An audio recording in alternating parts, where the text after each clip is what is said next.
Hi friends, welcome to my new blog. तो आज आम जाऊँ काली पूजा बोली मु आउ मो भौणी देखंतु मो भौणी पूरा रेडी हो आज रायगड़ार हो लास्ट काली पूजा। तो चलतु आपण एमती आम ब्लॉग रे जोड़िकी रुहतु। आम जाऊँ काली पूजा बोली। तो आपण मैंने रायगड़ा केबे आछंती कि नहीं कमेंट माध्यम जनइबे। आमर काली पूजाटी हूँ रायगड़ा ब्लॉक ऑफिस छक पाखरे।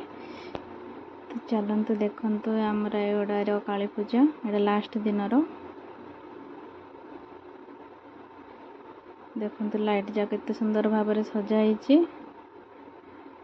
तो ये टिके आमको देखि दियंतु आमे जाऊँ केते खुशी रे।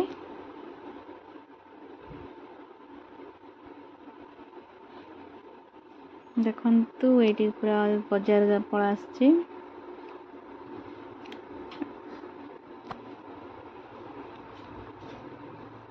तो देखंतु चलंतु आम रायगड़ार काली पूजा बोली देखंतु फूल जाक अच्छी सजासजी होती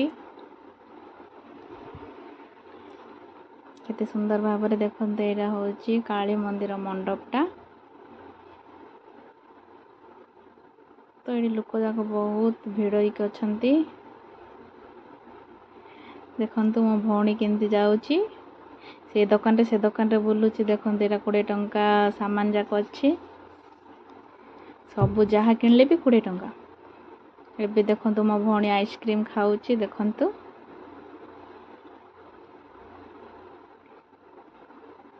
तो यहाँ पिला मानकर खेलना भी आसी दली सब आसी आम चुस्की खाऊचु। तो यहाँ आमर फेरिबा टाइमटा। जदि आपन को आम वीडियो भल लगिले लाइक शेयर सब्सक्राइब करदेबे।